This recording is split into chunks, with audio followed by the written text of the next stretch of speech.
I'll turn it on. There you go. Okay. Can we check and see how many people are in the hall and just so we can get started in a minute?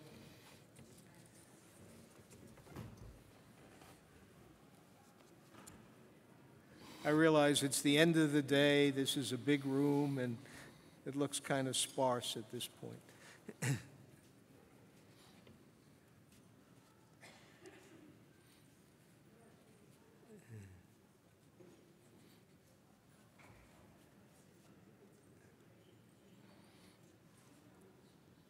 Okay. Okay. In keeping with our schedule, welcome to our Laboratory Directors Forum. I'm Rick Trotta, Chair of the FLC National Advisory Council.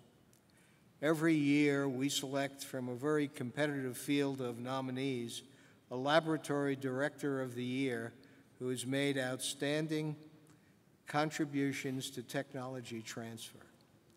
It's my pleasure to introduce this year's award winner, Dr. Larry Clark, Director of the U.S. Department of Agriculture's Wildlife Research Center, whose mission is to apply scientific expertise to resolve conflicts between people and wildlife. Dr. Clark has degrees from the University of Maryland, a bachelor's degree, Northern Arizona University, an MS, and the University of Pennsylvania, a PhD. Larry's research focused on the physiology and physics of temperature regulation in animals and the evolution of parental care. Larry was a National Research Service Award Fellow at the Monell Chemical Senses Center and subsequently joined the Chemical Sensory Biology. While at Monell, Larry's research focused on the use of plant-derived biopharmaceuticals by wild animals, the study of animal pain perception, molecular modeling of chemical irritants, and the design of animal repellents. In 1995, Larry joined the USDA's National Wildlife Research Center to work on the development of animal repellents and wildlife disease issues. In 2005, Larry was appointed as the Assistant Director of the NWRC, and in 2008 was appointed the Director of NWRC. That was one of the criteria we certainly used in looking at Larry getting this award. He's been the director for a number of years and really had an impact on some of their successes. Larry has over 150 scientific publications, grants from NIH, NSF, DOD, and private research foundations. He has served as an adjunct faculty at Rutgers University, the University of Pennsylvania, and the Colorado State University. Larry is the recipient of the Kerry Mannheimer Award for Career Achievements in Chemosensory Sciences. Since becoming director of USDA, National Wildlife Research Center, in 2008, Dr. Clark has strived to increase and promote NWRC's impact as the leading international institution for wildlife damage management research. Under his direction, technology transfer has become a major focus of the Center's outreach efforts. In 2013, Larry initiated the development of a robust technology transfer program, creating the Center's first Office of Research and Technology Applications and Technology Transfer Coordinator position to coordinate intellectual property, creation, protection, and transfer. Together, Larry and the Technology Coordinator support the Center's scientists in the creation of technology transfer partnerships. And although NWRC only employs about 30 PhD research scientists, it collaborates on average with 140 unique entities each year. The size and the scope of their impact is something I think you'll enjoy getting some insight from Larry on, how such a small organization has had such a major impact internationally and in so many areas. And the format for today's session is, I talked to Larry a few times, and at his preference, we decided on kind of an interview where I'll ask a few questions and Larry will be given an opportunity to answer. And at the end, we'll save some time for questions from the audience to make it a more interactive session. And to start the process, I don't know how many of you have ever heard of Larry's organization. So I'll ask him to discuss something about what they're involved in, how they're organized, where they're located, and what his role has been as the director of the organization. So Larry, with that. Well, thank you, Rick, and I want to thank the FLC for the recognition. It's an honor to be here. You mentioned that, probably no one in this room has heard of the National Wildlife Research Center. And when I became director in 2008, I actually addressed the staff in sort of my inaugural discussion with them. And, I said, so who do you want to be? Kind of look into your careers, your hearts, your soul. And when you introduce yourself at a meeting and you say, I'm from the National Wildlife Research Center, do they give that quizzical double eyebrow furrow with the wrinkles in the forehead? Who? Or if you said, I'm from Harvard University, you get the one eyebrow and the nod. And so that was really the challenge. It's not that we didn't have good scientists, and it's not that we didn't have good mission areas. It's just that we were largely unknown, and I know this is anathema to a lot of scientists, but it's about really science marketing. Is that, are we sufficiently known so that we can influence policy and management down the road in terms of our inventions and our endeavors in basic research? So who are we? Our mission at the National Wildlife Research Center, we're part of the U.S. Departments of Agriculture, and actually we've been around since 1888 in different names, but our mission has really been the same. In 1888, we were founded as the Division of Economic Ornithology and Mammalogy. And what that meant was birds and mammals eating your crops. And haven't quite solved that problem yet, we're working on it.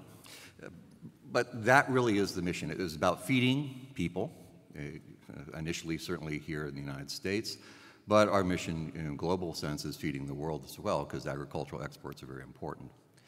And wildlife, there's disease and pathogens in agricultural production. There are insects. Those are big. But wildlife also play a key role in that. Rodents, 25% of the world's rice production is lost to rodents in terms of contamination or consumption. That's a world hunger issue. And so our mission area really has to do with agricultural depredations caused by wildlife. Our mission area is also in terms of natural resource protection. We get involved in such bizarre conflicts as there are two endangered species, one is eating the other. Who do you save? We haven't solved that problem just yet, but it's kind of like taking the participants away from each other. The other areas that we deal with are in terms of property damage. Wildlife cause damage to property, and I guess the most famous setting of that is the migratory flock of Canada geese that was ingested by a U.S. air flight and brought that jet down. We actually have a pretty vigorous program in terms of human health and safety, trying to keep birds out of jet aircraft engines. So even though we're the Department of Agriculture, the technologies that we've been developed to resolve that conflict between crop depredations, we also learn a lot about animal behavior and some of the technologies we need to do to alter that behavior, and we apply it to other systems, in this particular case, aircraft safety. So we deal with both civilian and military aircraft safety. We have operational people forward deployed in Afghanistan and other areas, trying to keep our fighter jets free from migratory birds. They have enough problems on their own. Not the birds, but the military aircraft and pilots. We deal with issues of wildlife diseases impacting human health and safety and agricultural production. 75% of the world's emerging diseases are zoonotic, and what that means is that they come from animals, and in most cases they come from wildlife. Often we don't know what's happening on the landscape in terms of the role of wildlife or where that next disease is coming from. So by the time we find out about a zoonotic disease, it's affecting human populations already. It's a really bad surveillance system. We are the basically surveillance model. And so what we try to do is get an idea of what's in the front of that epidemiological curve in terms of wildlife, understanding it on a landscape scale, understanding how it's transmitted and maintained in the environment, and understanding how it gets into our agricultural production on domestic animals or in terms of human health and safety. Invasive species are another issue. There are some fairly, I guess, high-profile invasive species that one might hear about, certainly here in Florida. The Burmese python, or just about any exotic, python, is loose on the landscape. How do you resolve that? What damage does it cause? That's a sort of a conservation biodiversity issue. We have been working on the island of Guam for decades. Brown tree snakes, I don't know. Just out of curiosity, who in the audience has heard the story of the brown tree snake? Actually, that's not bad. That's not bad. It's about 18%, 20% or so. So the brown tree snake is native to northern Papua New Guinea and northern Australia. And sometime during World War II or shortly thereafter, because of all the surface military transport in the Pacific, it got onto the island of Guam. And presumably, and we know this from genetic analyses and sort of traceback type of systems, it was a very small founder population, so a very small group of individuals, or maybe even one gravid female with eggs, would come in and then got on Guam. And in the early 1980s, some ecologists noticed that the birds of Guam were disappearing. And over time, to the present day, the brown tree snake, its populations have exploded. It's caused the extinction of 9 species of birds on the island. Actually, from a military point of view, because of consultations they have to have with the Endangered Species Act and Section 7 consultations with the Fish and Wildlife Service, it actually impedes training. And as we move from Japan to off of Okinawa onto the island of Guam, there's going to be a lot more surface activity and a lot more transport on the island. And one of the things impeding that is the brown tree snake. Who would have thought? And so what we've been working on are various interdiction methods, control methods, et cetera. And so for those of you who probably have heard of it, one thing that snakes are sensitive to is acetaminophen, a common analgesic for humans. It turns out that it causes methemoglobinemia in the animals, and they go basically comatose and they die. So you have to then deliver this on a landscape scale. And it turns out that brown tree snakes love dead neonatal mice.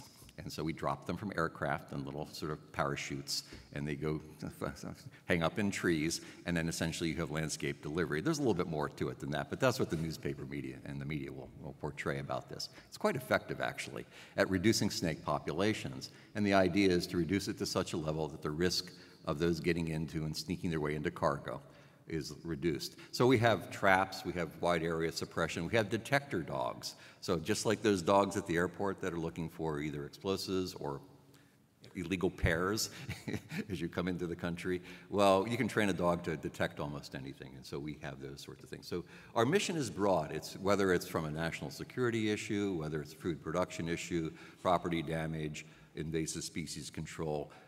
At the end of the day, it's human health and safety, or basically natural resource or agricultural protection. So that's our broad mission area. I think our audience would be interested in your discussing the challenges that you've seen or faced in transitioning from a researcher to a director of a laboratory. Right. So a lot of us are trained as scientists, and when you get your sort of university education, this isn't the first thing that you're normally thinking about. You mentioned my early work was on sort of physiology of temperature regulation in parental care. Let me assure you, there are no jobs in that area. So then I did a postdoc. Now I had some other skill sets that I began to pivot, but my whole career has been a series of sort of new PhDs or postdoctoral opportunities and faculty membership.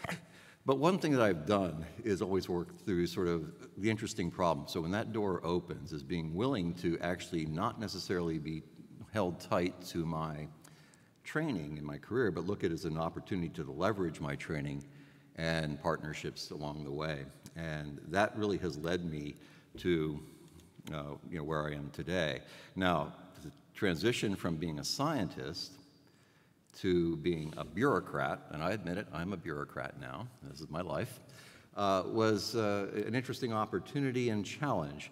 I didn't aspire when I was growing up to deal with ER and HR issues or budgets or things like that, but it happens to people. Everybody tells you that it happens, you don't believe them, but it happens to you. But the real opportunity that I saw was when I was presented with a chance to get into, let's say, management and leadership position, was I looked at the demography of our research institute. And, everybody sort of hears about the retirement curve and things like that. And it was unbelievably stunning I figured by the time I retired that I would have had my hand in hiring people, or the types of people and their disciplines, that would change this organization forever, for the next 20 years or so. And that was a challenge, but also an opportunity. Now, what you do, and it sounds trite, but what I think is entailed in leadership is hire the right people and they will do good things and then take credit for it. But the idea is that you can really change the nature. So from a traditional wildlife agency to more of a diverse technological agency that was leveraging, and we're very broad in our talent pool, but very shallow. So we need partners, and that got to the point where you were talking about all the partnerships that we formed. And that came as a result of being in sort of the sciences, going from basic research to more applied research, and seeing how often we failed and why we failed. And I guess the change was realizing that by changing sort of the culture of our institute, and then also changing sort of the mix of how we interacted with the rest of the world, rather than being insular, being more sort of open and engaging with outside partners, we could be more creative and we could be more effective at leveraging our research into technology development. One of the early things that you organized at the lab was your Office of Technology Transfer. What led you to do that? And how does that relate to the current mission of the lab? Yeah. Well, as our mission really is to resolve conflicts and develop methods. In fact, the line item that we have in terms of congressional legislation is methods development. And as I was intimating that, you do the research and you publish, and a lot of good ideas were withering on the vine. And having personally experienced that, it would be like putting on a blindfold and throwing some darts against the wall. Some technologies would take off, some wouldn't. And I've been, a lot of negative experiences, and I mean negative in terms of seeing good ideas that are, at least I thought were good ideas, that would just not come to fruition. And really, my early career experience at the Monell Chemical Census Center, that's a private research institute that is a nexus between academia, government, and the private sector. So I did have experience with the private sector and seeing what they could do. And then coming into government, at least in my organization, it really wasn't organized that way. And I saw an opportunity to better leverage our sort of innovations and ideas and partnerships it's like a relay race. You have the scientists getting the basic concepts down. Maybe you have some other scientists that might validate those, whether it's a bioassay for, disease surveillance or whatever. And in that relay, so you have to hand that baton off, and it may not be the same person. And so really what I structurally tried to do was change that sort of business model, is to have different people at different phases in that partnership, in that sort of R&D process, move it forward. Now, those are lessons that lots of people do already, but in our institute didn't really exist that way, and that was kind of what I had. And we've had, our John Eisenman, who's our one-man roadshow in terms of technology transfer. John has done a stellar job along those lines, has gotten integrated with the FLC. And all of those are important steps, because just having the good idea and saying, publish and they will come, doesn't work. You really have to position your information and position the opportunities so that they can be exploited or developed by other people. Mm-hmm. Similar across most organizations. That's right. The advantage that I have is I am the bureaucracy. Yeah. The bureaucracy of one. So the advantage of a small organization is that unlike a larger structure where I actually have that authority to make those decisions, and so the filter is pretty thin with our organization. You have a fairly flat organization. Pretty much. That's good. What are some of the changes that you've implemented that you're most proud of? Well, clearly from the tech transfer point of view, I think that just really engaging our own scientists to see, yourself into a larger vision of what the organization is. So I started out by talking about the rats and world hunger, and people are pretty cognizant about 2050, 10 billion people on Earth. There are very few places that are going to be in agricultural surplus. And what I mean by, in other words, feeding the rest of the world who are in caloric deficit. And the United States and sections of the United States in particular are going to be one of those places. But as those economic and sort of societal pressures increase, what's going to happen is the demand on land and the tools to develop that land for agricultural production are going to increase. And if you're interested in wildlife, which I was as a kid, that's going to, anytime there's a conflict and wildlife are involved, guess who loses? It's not necessarily humans, it's going to be the wildlife. And if you're interested in conservation efforts, it becomes a devaluation. Whose ox is getting gored? And so one of the changes that I brought about is that we need to see ourselves that I may be a geneticist in our laboratories, for example, looking at sort of landscape genetics and validating methods in terms of which alleles to look for to characterize movement of animals across the landscape.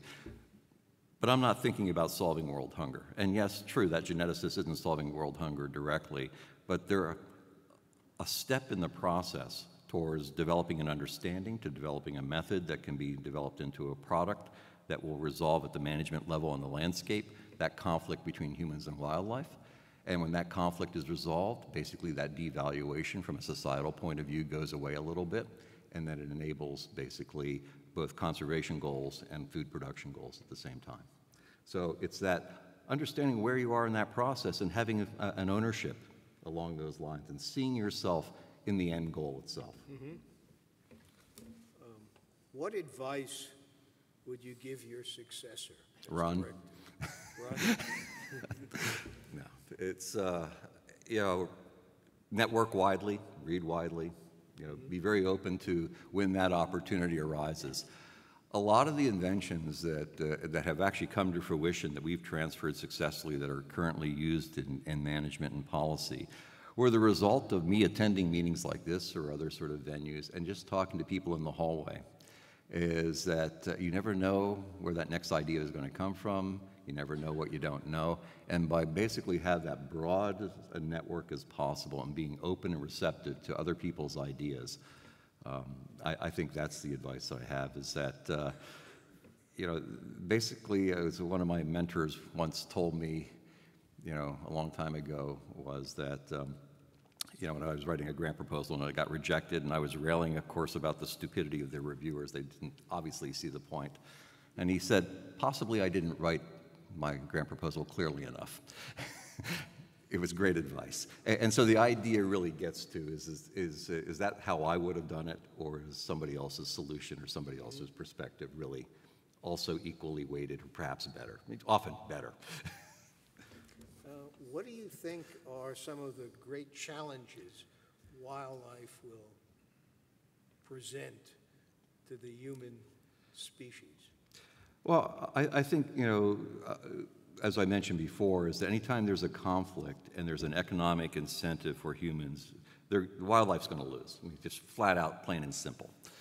And, and so the more we can develop methods to mitigate against that conflict, whether it's better sort of landscape practices in terms of agriculture, in other words, ecological services showing the benefit. One of the other things that I've done is incorporate an economic sort of return on investment attitude. And it's not just about dollars. The return on investment could be a societal return on investment, or it could be sort of services in kind, as I mentioned. You know, what value does wildlife have in terms of pest control? You know, not all wildlife is guilty along those lines. So actually, as scientists, we delude ourselves that data will actually convince everybody along those lines. And so the challenge is that's great for actually appropriators and legislators sometimes, but that's not necessarily from a societal point of view. So the other thing that we are investing in very heavily is human dimensions, social license. Understanding essentially what people care about. If it's a new technology, for example, we are looking at biocontrol, which would involve sort of perhaps gene drives, certainly gene silencing technologies, to get to species specificity, humaneness issues when you need a pesticide. One of the things that we worry about is that chemical pesticides are fairly non-discriminate and they amplify through the environment. And we think in the future that there'll be great pressure to remove those as an arsenal to resolve these conflicts. And what do people really, why do they, well, besides the sort of secondary and primary health effects, but from a landscape or an environmental point of view, it's really about animal welfare. We talk about, does an animal suffer when a pesticide is applied? Is it about worries about contamination in the environment, amplification through the food chain? Is it that you're not hitting just your target species, but having broader ecological effects? So society wants, and society's attitudes change, and it's important. We're not the same group of people or sort of societal and cultural values that we were 100 years ago, 300 years ago, et cetera. Things change, and we must change with that. And so as we develop these new technologies, and if they go towards biologics, well, that comes with a whole other set of baggage. We have emphasis on GMOs or sort of organics in this particular country. So you may actually solve the technical problem, but the societal problem isn't necessarily addressed. And what we have to do is engage the public in those conversations. What are they worried about? What do they care about? And can we really engage them in terms of what their fears are, whether it's a belief system or a fact-based system or whatever it happens to be. And that's really going to be the challenge. It's not going to be the technical, it's not going to be the regulatory, it's going to be the social. What are some examples of the lab's impact on broad societal issues? Well, I'm not so sure about certainly the traveling public. I mentioned air safety is a huge issue. We do basic research trying to understand how animals perceive things, light patterns, et cetera, and then understand animal behavior. That's really, so just like I talked about society, what we're dealing with is in wildlife. Animal behavior, they certainly have their own sort of social networks as well. And it's not just technically doing something, is that you actually have to get these animals to sort of alter their behavior. Another example is we develop wildlife vaccines. So most people may not know this, but in the eastern United States, there's a raccoon strain of rabies. There are lots of strains of rabies in the United States. We don't like them mixing because they create new strains of rabies, and so we kind of try to separate them. So from Canada to the Gulf of Mexico, in a 40-kilometer swath, we carpet bomb with raccoon rabies vaccines every year. We're kind of like in the Maginot Line right now, is that we want to move it to the sea. And we've successfully moved canine rabies south of the Rio Grande, for example, using these technologies. So that's a broad societal impact. Now, very few people die in the United States in terms of rabies, maybe 1 per year. But it's a disease that has 100% fatality. People worry about it, and globally it's a big deal. So what we're trying to do is, now just because it's not, it's a raccoon strain of rabies, it'll still kill you. What it doesn't do is amplify in other hosts. And so it's a dangerous thing. We spend about $350 million a year in terms of prophylaxis. There are some other programs, but if it got to the Midwest, and by the way, these rabies strains infect cattle as well, so it's an agricultural issue beyond that. But our models in terms of spatial projection and the economic is that it could be up to, basically, a couple of $1 billion a year in terms of agricultural loss and prophylaxis. And that's where the cost is. From a societal point of view, what we want to do is cost minimization. So investment in a program now and early is certainly economically viable for saving losses. And that's always a difficult thing to portray to people are reactive. They react to emergencies well. We're not so good as a species reacting to the possibility of a disaster in the future. And so that's another challenge we have. But it has great societal impact for human health and safety. Any questions? Anyone would like to? Yes.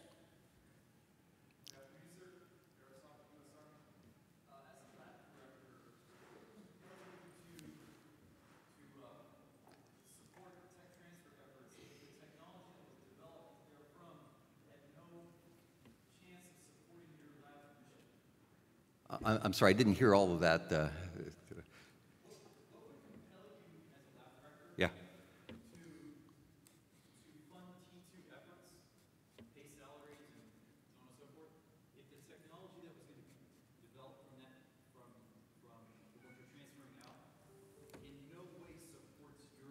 Right.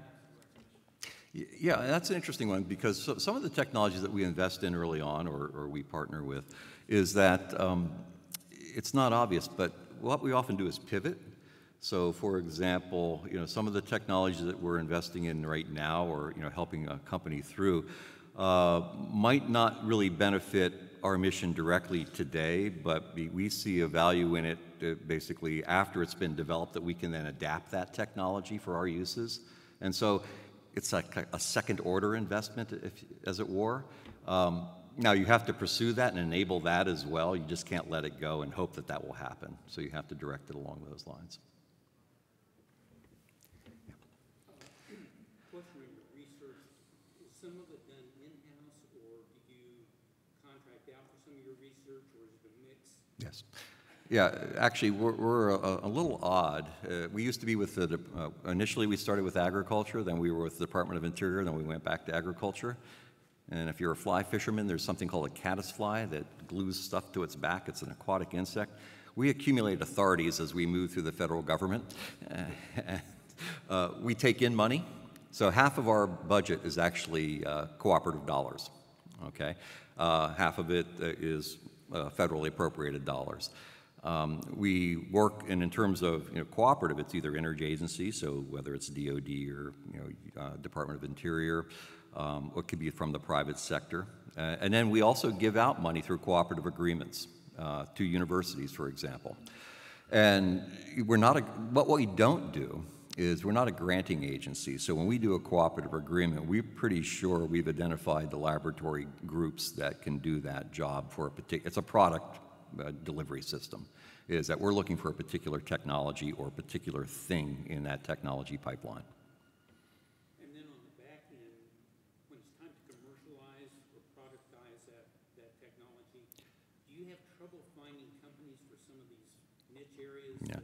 It wouldn't seem there would be a deep industry base on some. Absolutely not. I mean, the big corporations like, and I don't mean to, cast aspersions at Monsanto or DuPont or somebody like that.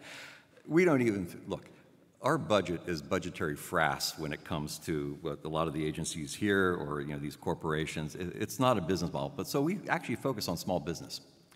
And the nice thing about small business is they're hungry, they're very entrepreneurial, they're very creative sometimes. What they don't have is a regulatory capacity. What they don't have is the R. They might have actually a skill set in terms of development, but they don't have a lot of, so we partner with them through Kratos and other instruments along those lines. And we hold their hand through the regulatory process. We're actually, one of our mission areas is generating data for pesticide registrations, for example. We work with regulatory agencies at the FDA, the EPA, and our own APHIS, Centers for Veterinary Biologics, which are the three main regulators of our products. And we can tell them, what they need. In fact, we have a relationship with the EPA, so a private sector partner with us, if they are a true partner, not just, pass-through money or something like that. They get a $500,000 waiver on registration costs because we're a co-developer. That's a big incentive for a small business. And so those are the sorts of things that when we enter into these sort of relationships with folks, is that, you know, that's the immediate incentive. So we can help them and engage with them along those lines. Now, how do we get them? Very few. So if I'm sitting beside you at dinner tonight, you're about to become a wildlife biologist.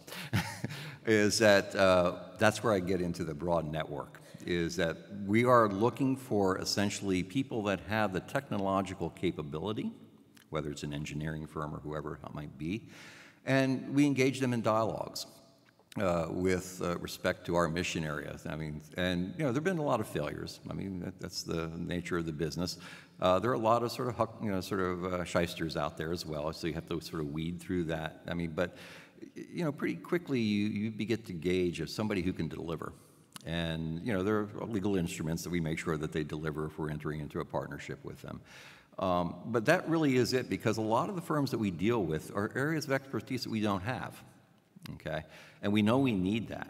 So right now we're developing some technologies. We're in vitro, we're in the dish, for species-specific pesticides using gene silencing technologies. We have the targets, we have the mechanism.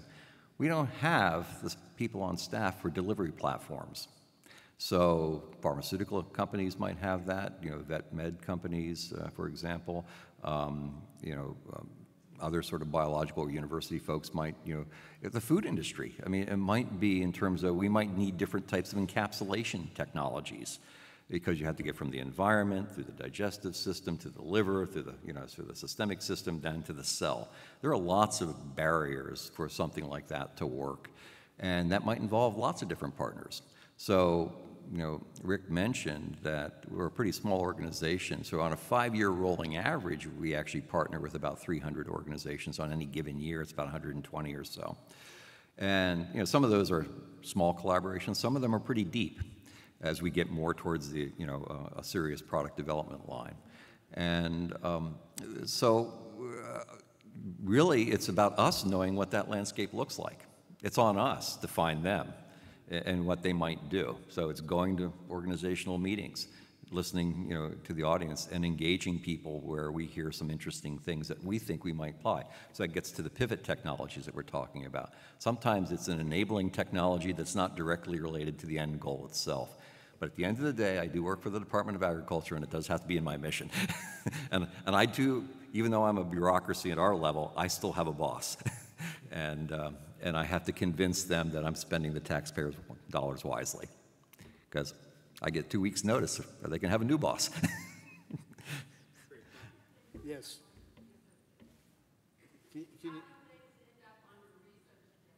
Okay, so a couple of different ways. Certainly we can be directed by Congress, and we are sometimes, just to do something.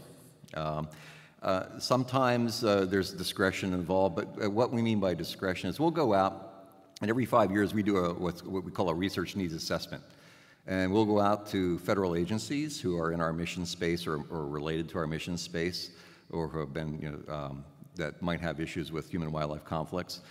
We'll go out to state agencies, for example, and through them, and so there's this whole operational network that does wildlife management, and then they're really the people that interact with the farmers, the stakeholders, the commodity groups, because we don't actually directly survey them. That would be an OMB issue, so we kind of rely on our operational people to integrate that information and come back and tell us, you know, what do the customers really need? And so every 5 years we'll go through that. Now, what we end up having is, and we're really never really surprised about what turns up in those surveys, whether it's a method or a species or the type of problem. Occasionally something will creep in, but often then what we do is that within our research, and we're organized very much like the Agricultural Research Service, we have 5-year plans, and with objectives and sort of milestones and approaches, but we leave it up to the principal investigators of those units, you know, the 30 scientists, to essentially find the most creative ways to solve that problem. So the problem is broadly defined or sometimes narrowly defined, but how you actually technically do it is really left up to the partnerships that the scientists develop at the collegial level along those lines.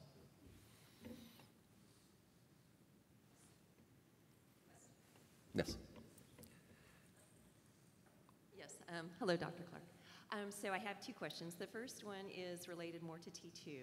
I didn't quite catch how many researchers you had. Did you say 30? I'm sorry, I didn't How catch many that. researchers you had? Okay, so we have 30 research grade scientists, but we have 150 staff. So research grade scientists, have to go through an external, sort of review process. So they're kind of principal investigators. Okay, so Yeah. I was wondering then, how many actual T2 and patent attorneys do you have?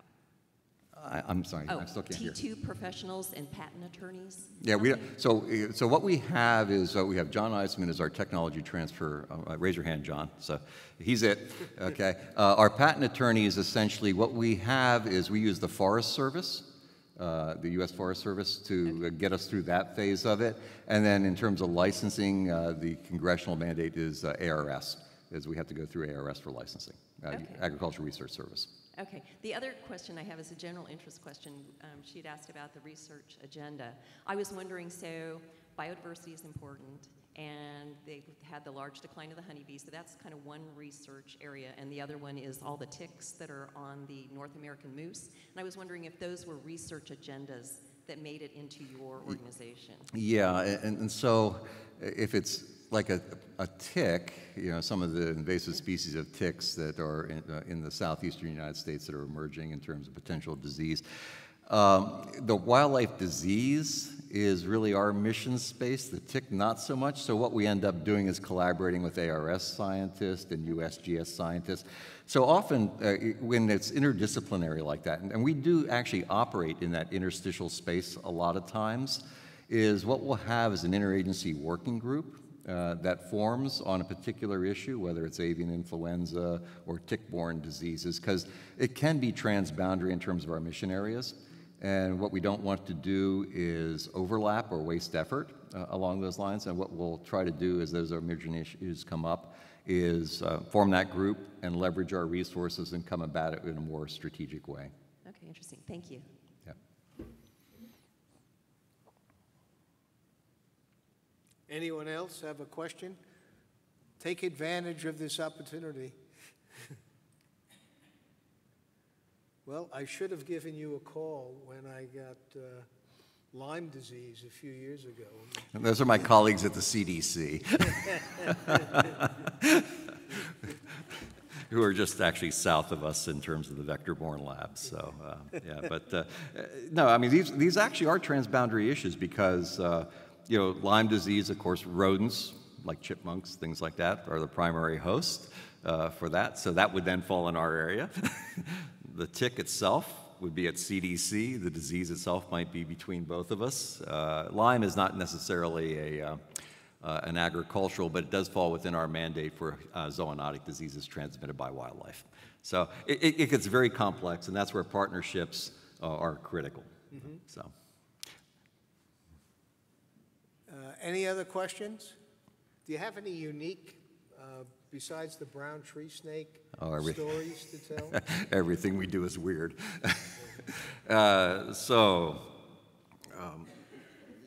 Yeah, it's we go all the way from very simple things. Sometimes they're just mechanical things. Here in Florida with the Burmese python, one of our biologists, how do you make a trap for a long, thin object? Because, so basically they came up with a clever dual triggering system for long, thin objects. That's actually, not like highly sophisticated. Basically, in many respects, I'll give you another one. Sometimes we're just, I think when I go to my operational counterparts and they have this great skepticism about research, and what I tell them is that my job is as a researcher, is to document the obvious and say it with panache. So I go in front of them and we talk about these things. So Disney World had, and actually NASA, with the space shuttle, had some issues with their vultures. The vulture hit one of the space shuttles a while back ago. But vultures are a problem. They like to roost in certain areas that perhaps people don't want them, or they're flying in airspace that we don't want them to be. So we're partnering with Disney and all sorts of animatronics about vultures and whatnot. It turns out that you see all of these sort of stuffed animal, wild bird type of things. If you actually take an effigy of a vulture, which apparently is made in China out of turkey feathers. And, you know, it's like $35, and you just turn it upside down. Creeps the heck out of vultures. And it disperses their roost. And so, you know, I mean, so sometimes the solution is simple in retrospect, but, you know, it's understanding animal behavior. You know, vaccine development, you know, we're involved in, you know, sort of, as I said, the rabies vaccine. We're involved in a conservation effort as well because of our expertise, where one federal lab invented a plague vaccine, bubonic plague, a sylvatic plague. And plague impacts prairie dogs out west. Prairie dogs are a food for an endangered species, the black-footed ferret.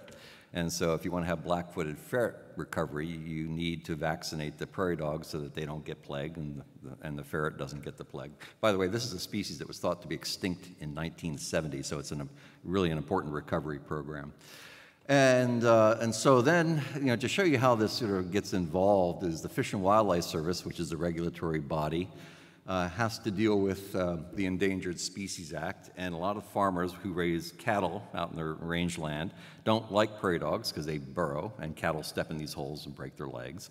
So by participating with this program called the Safe Harbor Program, is the landowner kind of gets a pass on the Endangered Species Act by participating in this sort of ferret recovery program. So that's kind of the administrative, political boundary area. But then maybe that rancher's neighbor doesn't want to participate. They don't like the U.S. government for whatever reason. I can't imagine why. And so their neighbor is producing prairie dogs to feed these ferrets. So then these prairie dogs are going to wander off the property. They know no bounds. And so then our operational program actually is on the perimeter controlling prairie dogs so that they don't go into the ranchers.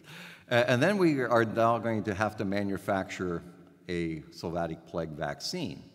So now you have to deliver vaccine to a wildlife population and get it through the regulatory environment. And it turns out that USDA APHIS Veterinary Services is a regulatory agency, something called the Centers for Veterinary Biologics. And under their rules and statutes, this is an application that you can't do because you have to do a clinical trial. How do you do a clinical trial with free-ranging prairie dogs? Spatially diffuse, non-compliant. They don't show up at clinics.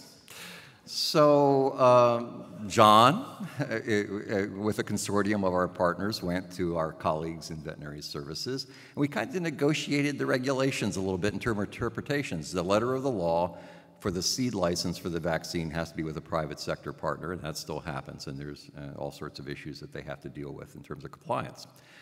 We essentially kind of re-looked at some of the other requirements, which weren't necessarily mandatory, and so our operational brethren and us, we became reformulators. Basically, we're putting a vaccine that's been developed from a primary seed stock that's licensed appropriately under federal law, and we put it in baits that are tasty to prairie dogs, and then you have to deliver these baits out into the landscape. And that's kind of how you build these partnerships. And it's weird. It involves a lot of different partners who never thought they would be in this. You don't take no for an answer. You keep at it, and you solve the problem. Persistence. Pretty much. I've not been known for my ability to recognize the word no. Any special technology transfer success you'd like to tell us about? Well, you know, just recently we have one that's going to be awarded tonight, and that has to do with actually a long-term collaboration with a private partner on a chemical repellent called anthraquinone. Our scientists have been collaborating with this particular business over the years in different applications, and it's not just a chemical bird repellent that can be applied to rice or sunflowers to keep. Here's the irony about sunflowers in North Dakota and South Dakota, where we're producing all this sunflower seed, in some cases for commercial oil, but largely for bird seed. But wild birds don't pay for that in the field. They only pay for it through you at the grocery store or at the hardware store when you're buying the sunflower seeds. So to keep those birds from eating it, perhaps prematurely before profits can be reaped, you need to have these repellents. And so this anthraquinone-based repellent. But it's not just that. Sometimes these repellents aren't economically viable based on the landscape scale you have to produce it and the amount of chemical that you would have to put out there. And so what we do is kind of understand bird behavior a little bit more, their visual systems, how they react to things, and it's pretty much by signaling is that by putting, looking at sort of the reflective properties in the UV spectra is fooling the birds and getting the proper reinforcement schedule. So this goes back to sort of psychology or animal psychology, is the proper reinforcement schedule so that you don't have to apply it across the entire crop, but just some of the crop. But the birds think it's on all the crop. And so basically, it's almost the reverse of camouflage. It's signaling an adverse compound that produces an adverse reaction in the bird. And so then you can make it more economical on a landscape scale. So that's one that's being recognized here tonight. It resulted in several patents, I think 4 and counting. And it's been a pretty good success thus far, and it's a very good bird repellent. The commercial product for Canada geese that are grazing on your yard is flight control. It's out in the markets already, and it's now, we're just applying it to agricultural systems both here and internationally. Yes? Yes. How do you deal with the protest groups that might not like killing mice or birds? Sure. So we have a legislation and public affairs group who's very adept at that. No, I mean, we talked about social license, and it's very important. I don't mean to discount that. Is that certainly if you're looking at alternatives, generally we don't have that on the repellent side. It would be on the toxicant side. And I'll go back to the brown tree snake. So here's a species, an invasive species on an island, that caused the extinction of 9 species of birds, several species of lizards, that type of thing. And it shouldn't be on that island. It's caused huge ecosystem disruption, okay? Everything's a value system. And it's what society places on that value. And of course, when you talk about value and belief systems, it's a spectrum across society. So you're never going to win everybody over. And so what you try to do is engage the public in the broadest possible way early on, because sometimes it may not be worth developing a product that says no chance of ever being societally accepted. In the case of brown tree snakes, when we've had our first deployment and there was a lot of press coverage, there were 120,000 emails sent to us in protest of this. Who knew that the brown tree snake had that constituency? But my point is that, and I don't mean to be flip, but that was a pretty powerful, it was an organized effort by some animal rights groups, and because that was a toxicant. So even a species that is causing the extinction of other species is a cause for controversy in society. And so what we have to do is weather that and sort of balance that in terms of general societal good, conservation good, other mission area mandates, and go through that. And so then how do we deal with it? We engage the public at the grassroots level in terms of public engagement sessions. We're not going to win everybody, but the idea is to make sure that everybody is aware that we're doing things in a transparent way as possible. We take on lawsuits. Most of the time we win, sometimes we lose. I mean, so that's how we deal with it, is that both on the social public engagement side, but also, push comes to shove, our willingness to, stay with our mission area and defend our actions. Any other questions? Okay, I want to thank Dr. Clark for sharing with us some of his insights into the unique nature of his organization and efforts, and congratulate him on his award, which he will receive tonight. Thank you.